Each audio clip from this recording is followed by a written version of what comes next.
Is France on the verge of civil war? Is this how dictatorship works, when the far left don't get their way? It's extraordinary that we routinely hear Marine Le Pen's party described as fascists, and yet who are acting like the fascists? It's an element of the radical far left.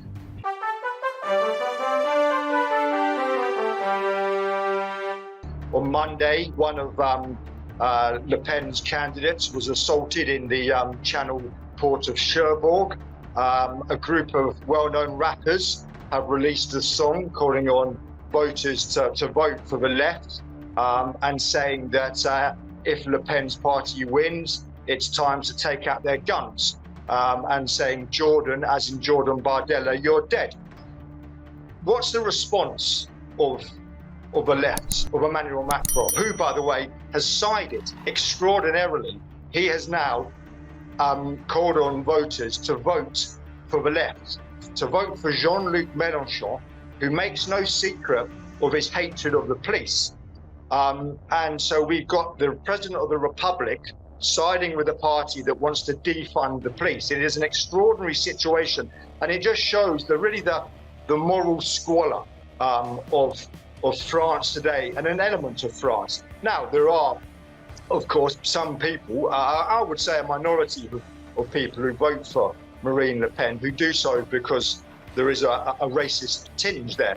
But in general, if you look at the opinion polls, the reason that people vote for Le Pen, and don't forget that in the first round of Sunday's election, her party received 12 million votes. 2 years ago, in the parliamentary election, it received 4 million votes. So it has tripled in 2 years. No one on the left, Macron, they're not asking why is this? The reason is because of this sense of abandonment that people in the provinces feel. Now, I know this because I'm speaking to you from Burgundy, which is about 100 miles south of Paris. And this is overwhelmingly National Rally, Le Pen territory. In fact, her candidate won over 50% of the vote in the first round, which means he's automatically elected. That's a sign of how much support she has. And when I speak to people here, such as my builder, my electrician, my plumber, my house is having some renovation at the moment, they're Le Pen supporters. I ask them why. It's not because of immigration. It's not because of racism.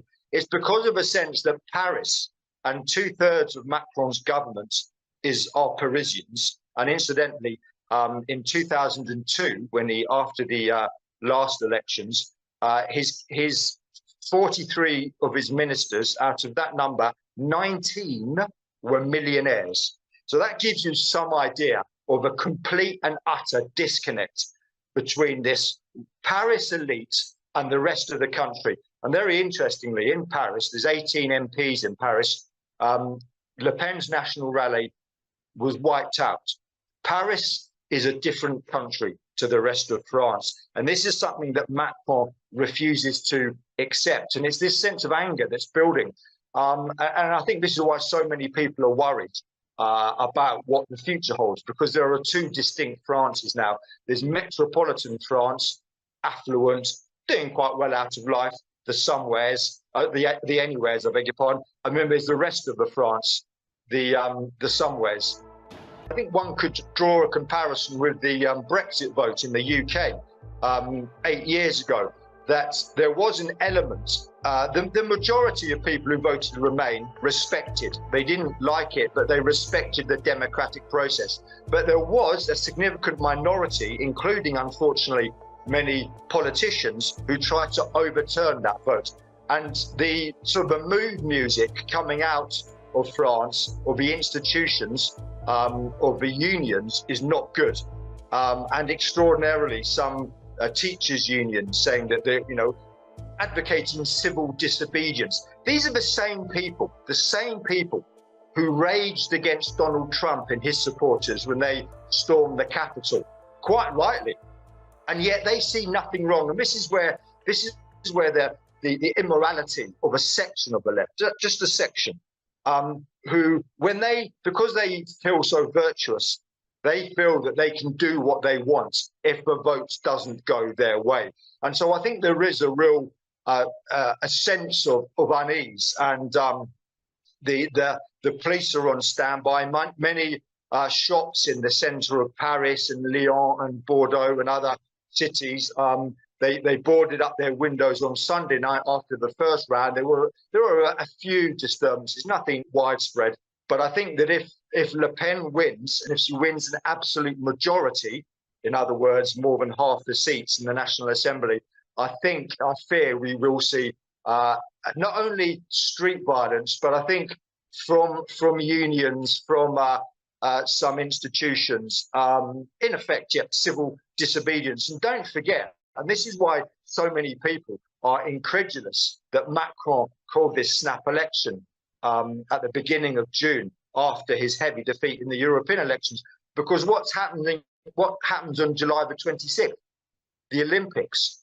And so we could very well have a situation where France is in a chaotic state, more so like a civil unrest, and the world's eyes are going to be focused on the country. It's a very alarming situation, and many respected figures, former politicians, have expressed their bewilderment at what Macron has done.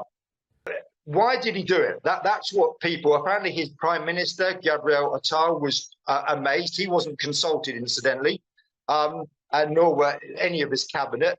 And it was the act, many people believe, of a petulant child that Macron is at heart. This is a man whose life has been one success after another. Don't forget, too, he's an inexperienced politician. He's only been in politics for 10 years as an advisor to Francois Hollande's socialist government. And frankly, it shows. His presidency has been domestically and internationally not a success. And he reacted this way because of his heavy defeat in the European elections, when Le Pen's party got about 31% of the vote. His party, that it was second best, got about 14.5%. So absolutely wiped out. And he said, OK, let's call an election then and see, put it to the people. So the people said, more or less, gave exactly the same result. 1 in 3 voters vote for Marine Le Pen's party. And it wasn't really a surprise. So it wasn't so much a gamble as suicide. And it's thrown France into this situation now. As I said, the Olympics coming up. If he wanted to hold this election, why not do it in September? That's the argument you hear after the Olympics. To do it now, when everyone, the polls had shown consistently, the French polls are never wrong. They said before the first round of the parliamentary elections that Le Pen's party would really repeat her success at the European elections, and so they did. The country has swung dramatically away from Macron, and he's achieved that rare feat in France of uniting the left and the right on one issue, and that is they both hate Macron. What this second round of the election is coming down to is a vision of the future. You have got Jean-Luc Mélenchon, who quite openly calls his a new France. That's what he wants, a new France of immigrants for the future, to build a good voting base. And that's why his party, La France Insoumise, has campaigned extensively on the conflict in Gaza. It rarely addresses domestic issues because, of course, Mélenchon and the French left, they long ago lost the French working class. They abandoned them for their progressive dogma.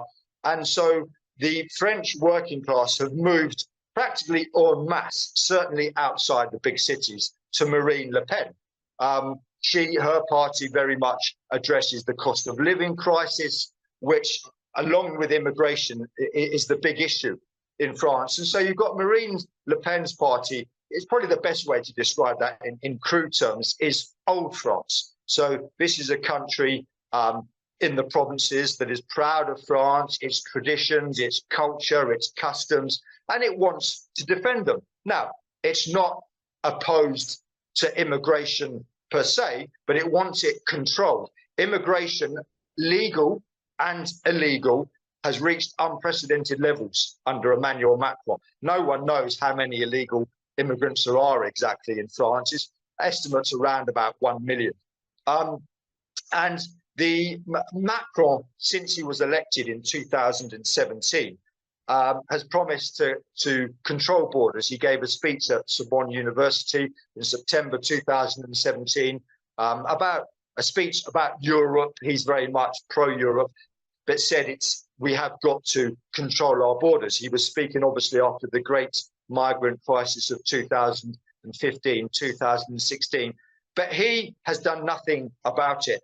And insecurity has risen at the same time. There's been several appalling murders in recent years, some of them committed by people who were in France illegally.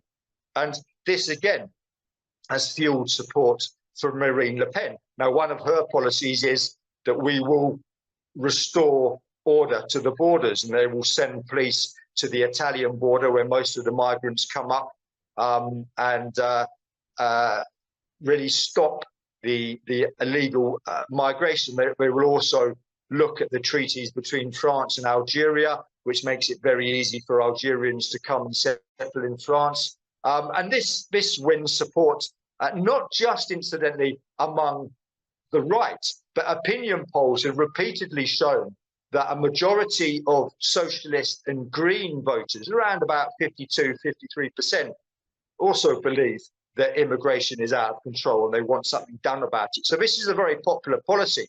And Macron has always consistently refused to address it, consistently refused to have a referendum on the issue. France once had a tradition of referendums. It was very much part of the Charles de Gaulle, part of the Fifth Republic Constitution. And I think between about 1958 and 2005, there were about 9 or 10 referendums. There hasn't been one since 2005. Why not? Because the one in 2005 was about France's relationship with the EU. And it was a ratification of the EU constitution. The establishment was in favor of it. The people voted no. And ever since then, the constitution, by the way, was ratified anyway. The parliament ignored the people. Another reason why Marine Le Pen is scoring so well now. And since then, the lesson learned from the French ruling elite: never trust the people, never listen to the people. They don't know what they're talking about. The people, on the other hand, say that the political elite don't know what they're talking about. Economically, of course, everyone always describes Marine Le Pen as right-wing, but economically, she's quite left-wing. She's a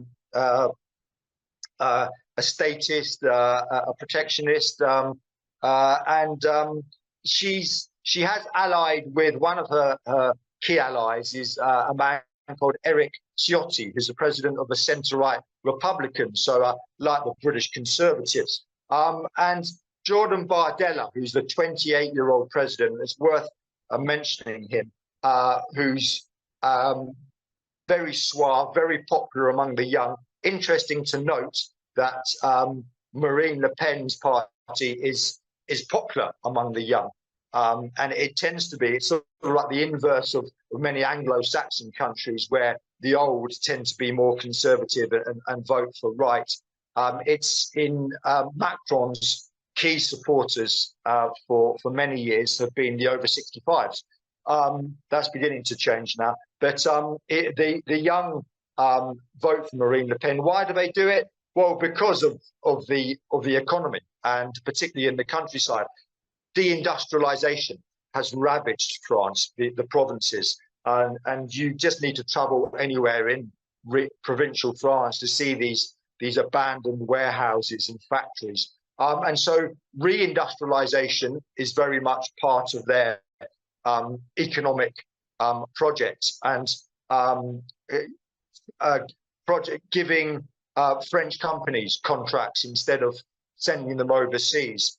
And So that is one of her policies, and as we mentioned, just tighter immigration control, and just generally the other real source of grievance among many of her voters is the lax courts, and that criminals aren't being punished. And certainly you do see time and again re-offenders committing very violent acts, having received derisory sentences. So the judges in France tend to lean to the left. So, but that's going to be very difficult. And of course, the Constitutional Court is left wing. It's social democrat, and so is the Council of State. So it's going to be the blob, as it's known in England. It's very much going to be against Marine Le Pen if she does get into power. So it's not going to be easy for her. I mean, it needs to be root and branch reform, really, of the way that France is run. And what we're seeing really is the end of the '68 generation. So the May '68 uprisings, which was very much led by the bourgeois students, who then came of age in the 1980s under the socialist government of François Mitterrand. And ever since then, both political and cultural power have been in the hands of the bourgeois left. And that generation is dying out. And Jordan Bardella, I suppose you could say, represents this new generation, which is much more to the right. And it's this clash that is going to be fascinating to see in the next few years, as the '68 generation and their ideology dies out. And what you've got is a more conservative approach fronted by Jordan Bardella and Marine Le Pen, and then a more extreme left, which is the new France we talked about at the beginning, Jean-Luc Mélenchon and other politicians of an ethnic background who want a new France and are very much schooled in the identity politics of America. I read a great article in the New York Times when I was last in the States in 2018. I think it was around the time of the midterms. And it was by a journalist, a New York Times journalist, so left-leaning, who traveled across the States. And she wrote that it was people in New York, in the East and the West Coast, needed to get out of their bubble and to understand why Trump was so popular. And it's exactly the same in France, that the media elites come from the same universities, the same social class as the political elite. They have no understanding, no inclination to understand why so many people vote for Le Pen. And I think as an independent observer, as I am, that's what's so depressing about this situation, is that people aren't asking themselves why the 12 million people vote for Marine Le Pen. They just insult them, intimidate them. And that is only going to fuel the discontent. And all these millionaire celebrities in their big houses, many of whom, incidentally, don't even live in France. They're either actors in LA or footballers in Madrid or Barcelona, telling people not to vote for the national rally. Every time one of these millionaires says something like that, another person's going to vote for the national rally just out of spite, because they're fed up with being lectured. And this, I think, is the lesson. It's the lesson that the Democrats haven't drawn from 2016 and Trump. And incidentally, it's a lesson that certainly, from what Keir Starmer in the UK is saying, that he has taken lessons from it. And he's interested to see his reaction after the first round of voting. He said, we need to understand why people are voting for Le Pen. Absolutely. And that's what the left hasn't done in France. And this failure to reconnect with the provinces, and I'm speaking to you from experience here, the medical services, the public transport services in the countryside, having lived in Paris for many years, where they're excellent, the facilities, easy to get a doctor, easy to get a dentist. Where I live now, 6-month waiting list for a dentist, no buses. And this sense of being cast aside by this very centralized government has fueled a resentment.